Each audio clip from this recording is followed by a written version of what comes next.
How's it going, everyone? Welcome back. In this video, we're going to be reviewing the Cascade Mountain Tech high back chair. This chair in particular was purchased at Costco for $29.99. It was on sale. However, you can also find it on their website for a slightly higher price, as well as perhaps other sellers. What you can expect in this video is a quick overview of the specs. We're going to go over the setup, and a lot of viewers have been wanting to see how not to struggle with the setup, so I'll point that out in this video as well. I'll also be measuring this chair for you, as well as putting common items in the cup holder. And also adds value to some viewers, we can possibly compare this to the Click chair, which is a similar setup, but it's about $110 for that chair. You can find the Costco item number right here, as well as the online link in the description below. If you're someone that frequents the beach and you use chairs like this, sometimes they have the backpack straps. Costco also sells those Tommy Bahama chairs. This can be pretty bulky and take up a lot of space when you're trying to go to the beach. As an alternative, I went with something like this because it has sand feet. Starting off with the unboxing. Box is empty. Out of the box, what I'm liking already is you have a strap on both sides, as well as a shoulder strap that is adjustable. And what's pretty neat with these straps is that you can clip it onto a backpack of some sort if you do want to carry this on a day trip or a day pack. Opening this up. This is a mesh, but it is very durable and thick, so you can have sand and dirt fall out quite easily, and this should be quite snag proof compared to other thinner mesh. If we look inside, there is a tag. However, this tag is going to have instructions on how to set up the chair. If for some reason you don't have these instructions, I'll show them quickly. Feel free to pause. And then on the bottom, we have an illustration of how to put it on. I'm going to try this method for you guys to see if this is easier than the way I did it against the table. This shows doing it on the ground for the last step, and it's a bit different from the method I did. So I'll try it like this just to show you guys if it's easier doing it on the ground. All right, we're going to roll this out. You have your headrest cushion here, which I'm going to put to the side for now. The legs come with a Velcro strap. Setup should be pretty straightforward. We're just going to swing these out, and it connects pretty easily, like so. Let's do a quick setup.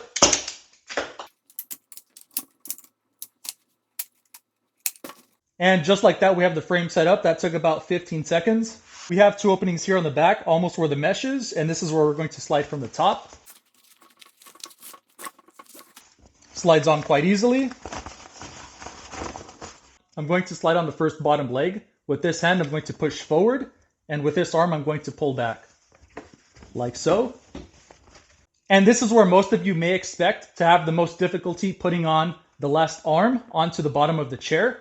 So what we're going to do is go on the opposite end of the loose end, and we're going to tilt it on its side, and you want to be against some sort of firm surface. And then what we'll do is put our thumb through this loop, and with our other arm, we're going to push downward. It's going to look something like this. There we go. Now we have the chair fully assembled, and you can see how that's a bit of a wrestling match. Do keep in mind, this chair is brand new, and it will stretch slightly as you do sit in it with your body weight. So the second, third, fourth, fifth time should be easier to assemble as you go assembling it. But yes, that was a bit challenging, so I can understand why many people do have this complaint. Here's how the setup is described. It says to push down on these arms and to pull up and towards you with the legs. The first one here is quite easy to do. We're going to pull up and towards this. And with this arm here, I want to push inward and down. This is designed to bend, and it is a little bit difficult, but it can be done with the leverage of your body weight. To undo it, I'm going to push down and pull this up and out. To push down and pull that up. And you can see there I got it on pretty easily. So again, push down on this arm and pull up and out. And then push down on this arm and pull up. And we have it on there.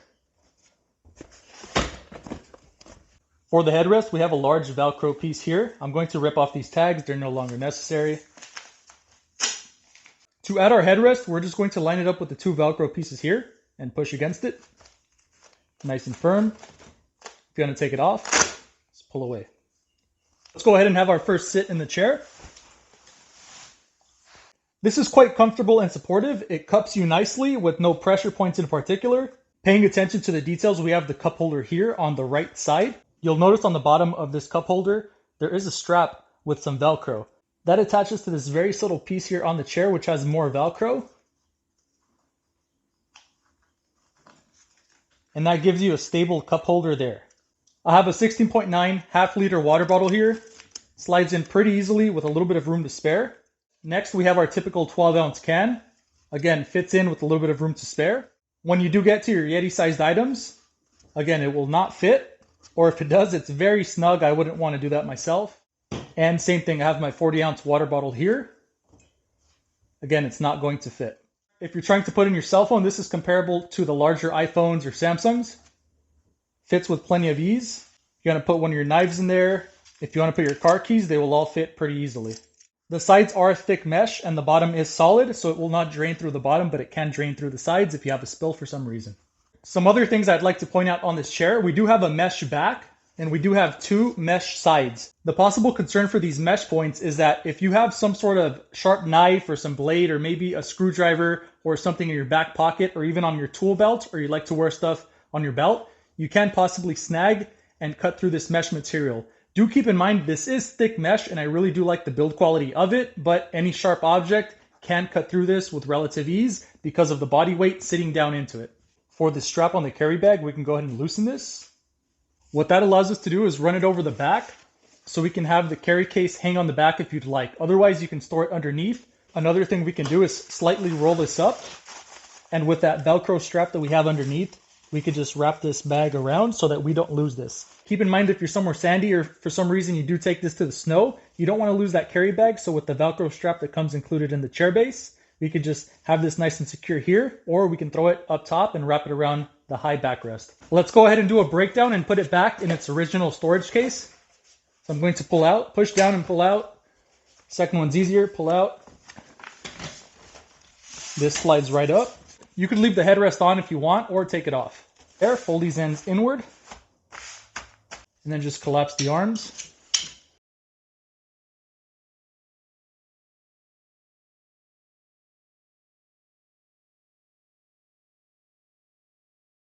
For the breakdown, everything folds inward in towards the center, and then we have our Velcro strap here. Let's go ahead and tie this. I'm going to put that just under the headrest and then just roll this up. I didn't roll it up the best, but let's see if this bag is forgiving enough.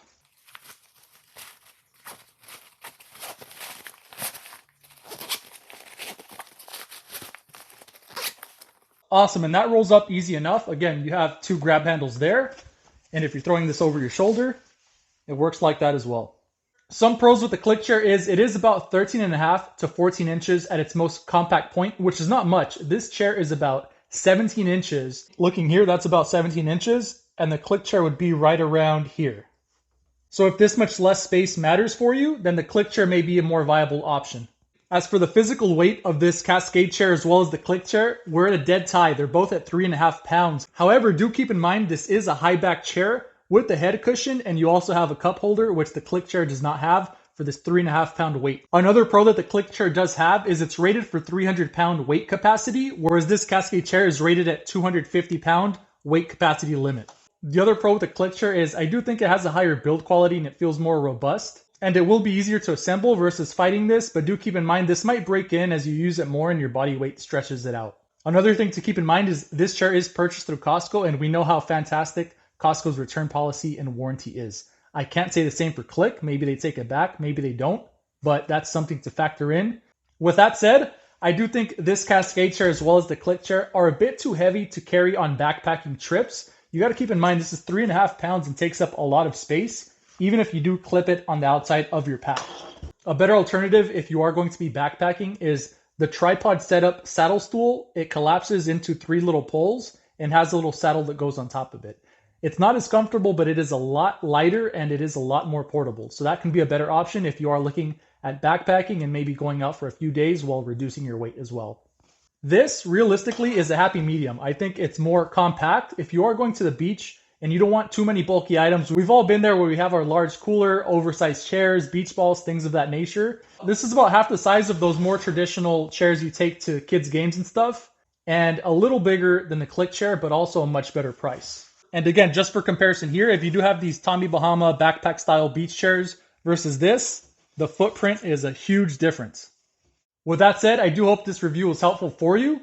Do let me know in the comments if you have any issues, if you're thinking on purchasing it, or how your experience has been thus far. We'll also post an update in the comment section, how I've been liking this chair and if it has broken in while I use it more and more.